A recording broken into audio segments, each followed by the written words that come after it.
but he was part of the 3 Lucases that came second for Brazil in HGG 2017. Oh, that's right. Reyes is called Lucas, and Neves is called Lucas, and Lucas presumably is called Lucas. Yes, yeah. I love it when these little Neil factoids come out from years ago, because they're buried somewhere in the back of my brain, but there's no way I'd ever be able to recall them until you actually come out with them. But I absolutely remember that being a thing all the way back there. But we're going to take a look at his lineup now, and he does have Libram Paladin, which is a big talking point at the tournament, but he's also running the Archivist Elysiana Control Warrior, and finds himself 1-0 up in the series right now. Yeah, I saw the some of the decks. I thought, oh, he's just playing the anti-list, the anti-warrior list, but he's not. He's got his own take on things. He just wants to play decks that maybe he likes, like pure speculation. But if he's not been playing as much, obviously he's played to qualify, but maybe he's just playing comfort picks at this point. It is possible. Yeah, I think there's a slight lean towards perhaps wanting to beat Demon Hunter in his lineup, with the fact that he has the Libram Paladin, he has a Control Warrior, and then he has the Priest as well, which I believe is a favorable matchup, and he does have 1 Kobold Sticky Finger in his Priest as well, so I think that is a possibility that this is kind of an anti-Bomb Warrior, anti-Demon Hunter kind of lineup, but just not to the same degree as we see from some of the hard target ones. Which makes a lot of sense, because a lot of Demon Hunter was expected and was got in this tournament. It doesn't always go as expected. And obviously, you want to hedge a little bit, because people knew the anti-warriors were coming this time around. It's not new anymore. che0nsu off to a flyer here with the Loot Hoarder opening, really ramping up the pressure quite quickly, which he is definitely going to be in the interest of doing. This is a matchup that has been around in various forms since basically the dawn of Hearthstone. You know, mid-rangey paladins coming up against Control Warrior, and it's almost always borne out in the favor of the paladin, although the way the game has played has changed quite significantly since the early days, even though Trump and Crypt did try and give us a throwback very recently to how 2014 Hearthstone worked. Yeah, you used to just press the button every turn, right? And just say, okay, clear these 1/1s, and then they'd clear the 1/1s, and then you'd do it again, and then half an hour later the warrior would go, okay, you got me, and they moved on with it. First day of school, looking for a big hit here, but it's the same outcome as we saw previously. The weakest option, minimal tempo here for che0nsu. That's the second time we've seen that interaction really whiff for the Paladin player in key moments, and that relinquishes a lot of pressure on Lucas right now, who's actually able to fight back against this quite effectively now. Yeah, I was caught out the other day. I got depth charge Libram, by the way. That's fun. Because the depth charge hangs around an extra turn.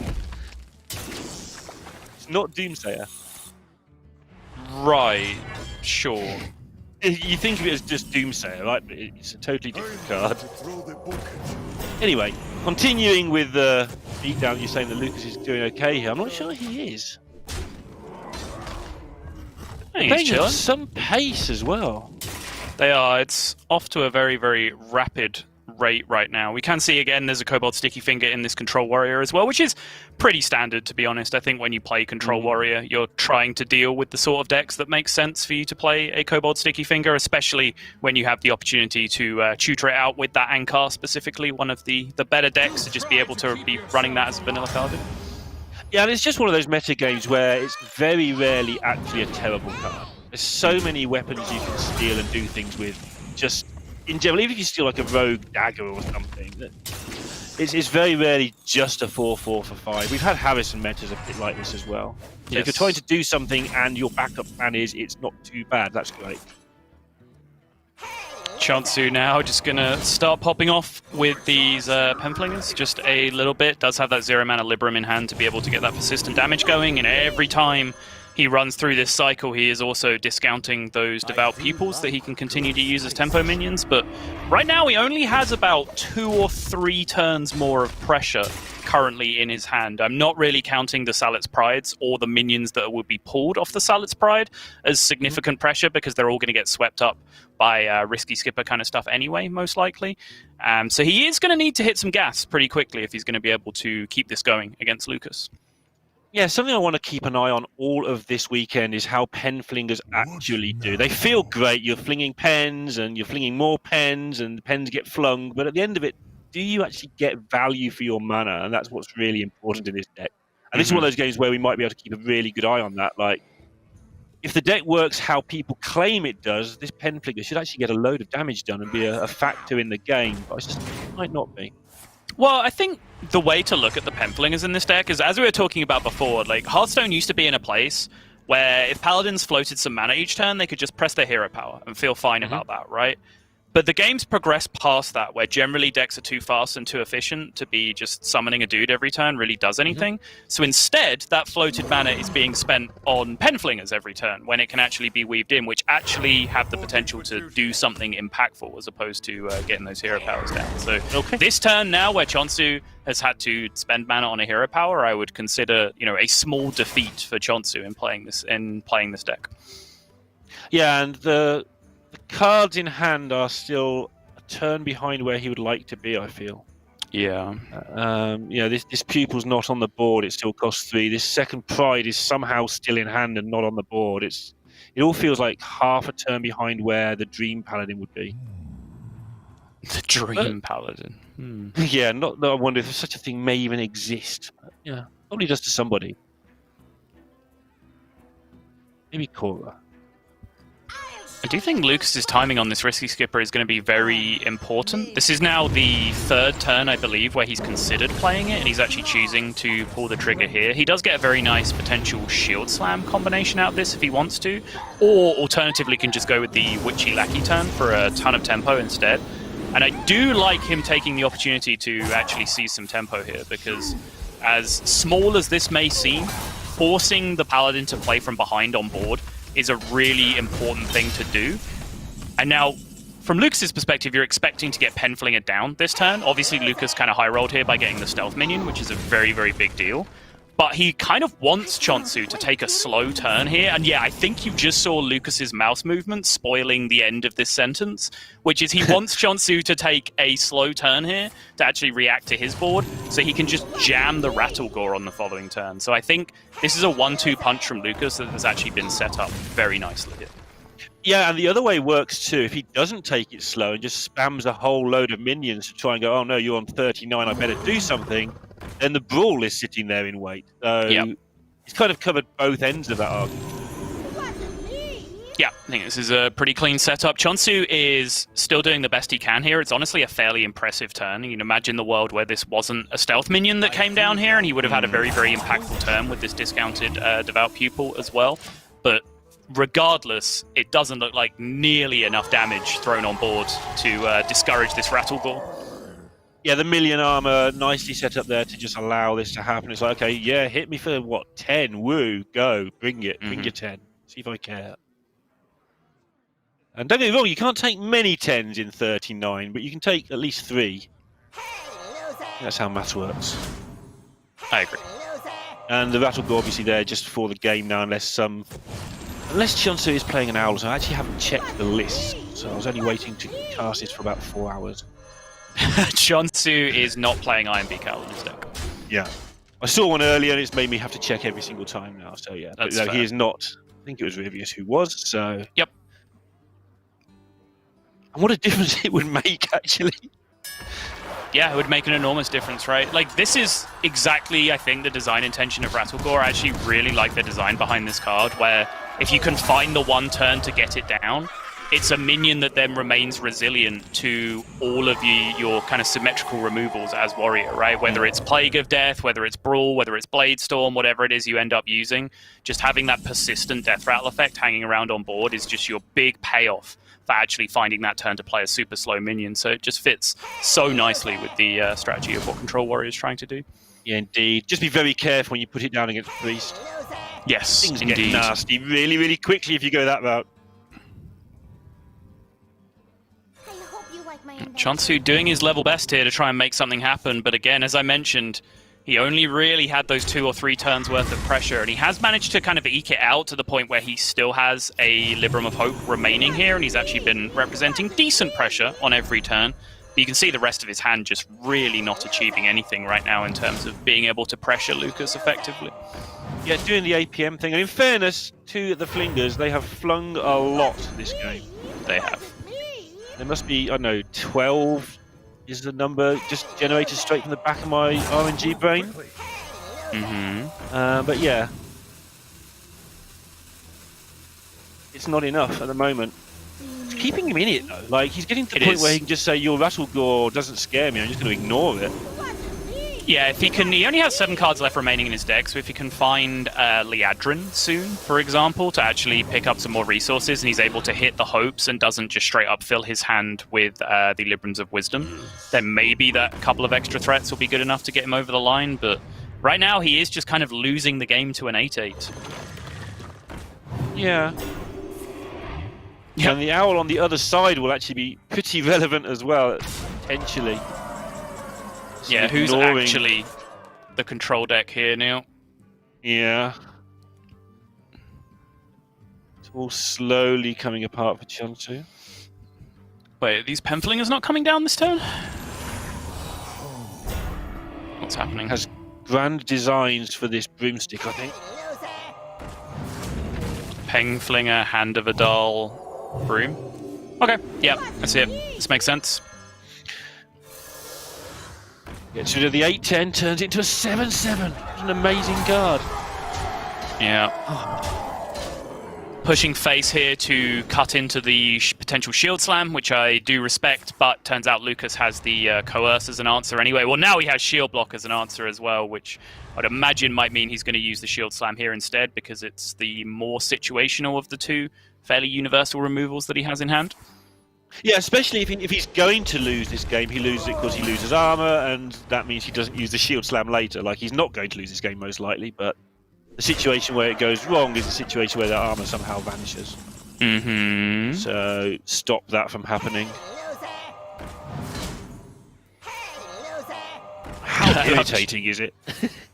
It is indeed very irritating, but I do like che0nsu's commitment of just not really messing around on any given turn. He's just immediately into the Penflingers, right? Because we've seen several players already get caught up in animations when they've spent too long trying to work things out. You can kind of engineer things as you go along, right? Like, there's a pretty good chance your turn starts with playing 2 Penflingers and then a spell, so just get on with that and you can kind of make the rest up on the fly if you need to. And honestly, that's the thing about, I sort of touched on this earlier, but I think it's getting more relevant as the day goes on. That is a thing with modern Hearthstone. You have to start your turn when your turn begins. You don't have 20 seconds to sit and just look at your cards anymore and look around you. You have to start playing your turn. Whether it's Mage and playing your Evocation, or there are other examples that are just slipping my mind right now. But yeah, you need to play your card regularly and quickly now.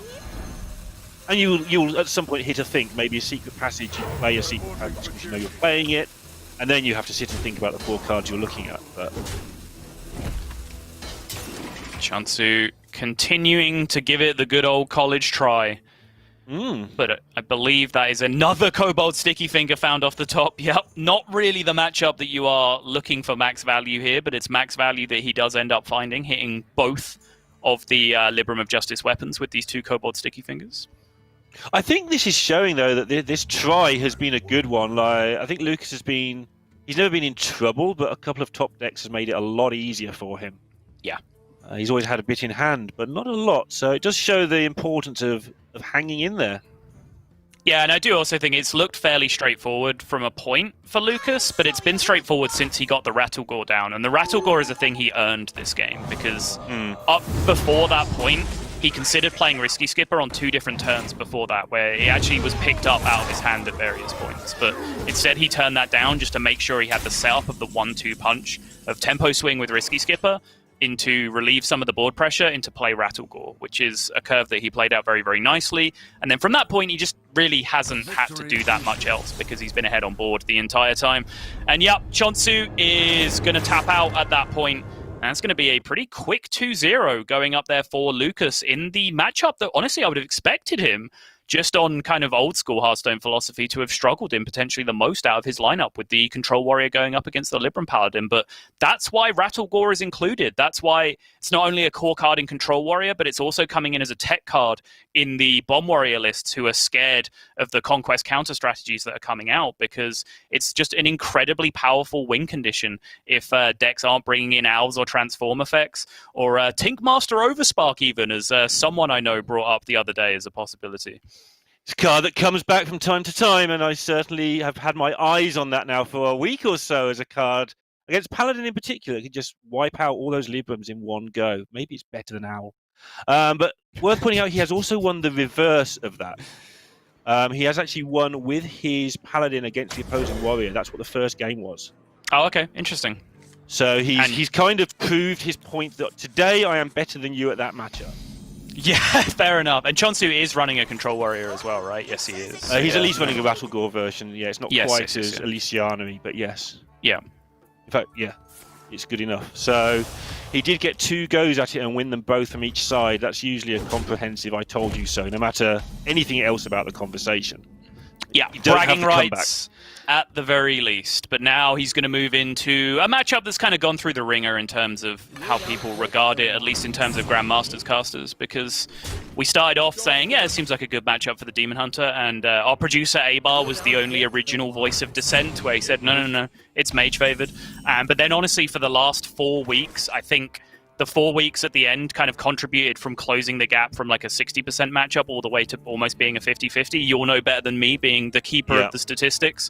It really did seem like things were pushing back towards the mage the more and more as time went on in Grandmasters. I believe it was actually on at the start of the day, the pre-show, at 45% for the mage now, for the Demon Hunter. Okay. Yeah, for the mage now. Sorry, the correct way now. It's actually finally got there.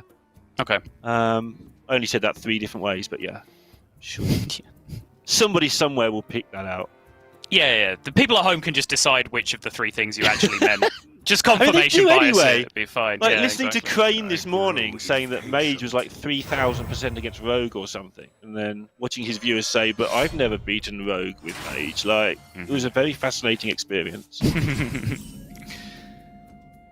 But strong start here from che0nsu on Mage, certainly. And this is now the dream. We've seen so many players, particularly in APAC, really push the mantra that this is the way that you're supposed to win the matchup, with early curve of spell damage minions into cram session to make sure that you can keep pressuring with annoying minions through the early game.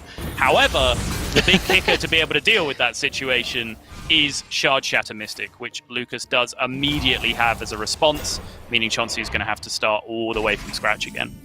I do think that is the way to do it, though. If you don't do that, you end up getting blade danced anyway, so you might as well take the chance they haven't got it. It puts pressure on them to get all the right things in their deck, the shards in their deck to actually get it done.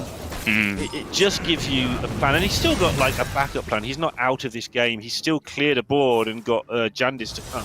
He's okay. Oh, such a clean turn now here. Hero Power, double Panther. Has now the skull locked up in outcast position. He can just take board control back again, trade into the minion. And now with the help of that skull hitting some discounted cards and that twin slice he's now found, he has the absolute juice build up for potentially that blade dance in 2 turns time. Yeah. Wait for Raven to say you should mind games this one. Well, yeah. Possibilities. The possibilities are endless. You sound like a man who's heard one too many exact Raven phrases, because that was perfect. Okay, so Lucas Dude, actually... it was the Waxadread. I'll never get over the Waxadread. It's one of the funniest things. Okay. Sorry, I didn't mean to bring back bad memories or good memories either. Yeah. But Lucas, playing the patience game here, not particularly scared of this board. So taking time again to take a turn out. Similar circumstance, if you like, to the Rattlegore, where he takes a turn out to just make sure he wins the game. Yeah, the risk of this, if you want to look at it that way, is that che0nsu is running a natural Conjurer's Calling in his deck, so he could start popping off with Conjurer's Calling on the Jandis on the following turn, which might just encourage Lucas to trade through a little bit of this board now, which I think is, yeah, exactly what he's going to end up doing. Feels a bit miserable, but I don't think there's any real guarantee that he will have a good, clean Blade Dance set up for the following turn. Right. But now he should be able to deal with almost anything because he drew so many cards on this turn. Yeah. It's a little bit close as it happens, but he's going to be okay. Yeah. It's just not that close. It's not close at all. Yeah, it's a million damage. This is a monstrous amount of damage for a Blade Dance coming through, even without the Marrow Slicer equipped. Yep. And the lack of panic means he gets to play the slices, which I know you like a lot when people get their War Blades nicely twin sliced up. Mm-hmm. Yeah, Rather especially than in this stick it on the marrow situation. slicer he could have used last turn. Yeah. Yeah, in this spot, he shuts down one of the big outs for the mage in this spot, which is just to generate some kind of direct damage plan by getting that huge swing turn with the Warblades, which I think is very nice here. And now, che0nsu does pick up the Shenvala, though, which is going to allow him a window back into this game, at least from his perspective. But there is now just yet another skull in outcast position in Lucas's hand. This curve has played out so nicely for Lucas on Demon Hunter here. Yeah, just found that one spot. I mean, the skull wasn't like the most amazing Giga Brain play ever or anything, but it was just nicely timed. It just worked out that he could take that one turn to do it. This one's a bit more forced, I feel, personally. Not going to do it. There is a glaive-bound turn here instead, I suppose, if he does want to go for that. I grow impatient. Just to be able to react to the board state. But I'm very interested in ripping this skull and just hitting the blade dance and then not having to worry about anything. But there is only one remaining, I suppose. Point of interest there, I think, is that Lucas has played at lightning speed all game, and the first thing he does that we think is a little bit unusual, he took his time on. So, Like, he knew that he was doing something a little bit against the grain here and chose to do it, made sure he made it as a decision.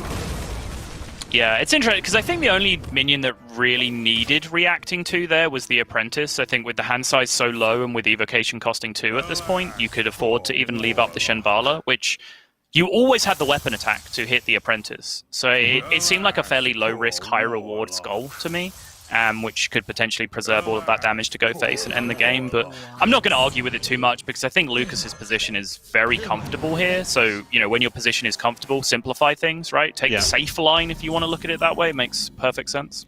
Yeah, and the person in the seat often sees things slightly differently. They might be thinking about a card like in their deck that they don't want to hit because it slows them down or something. Maybe they're just happy with it how it is.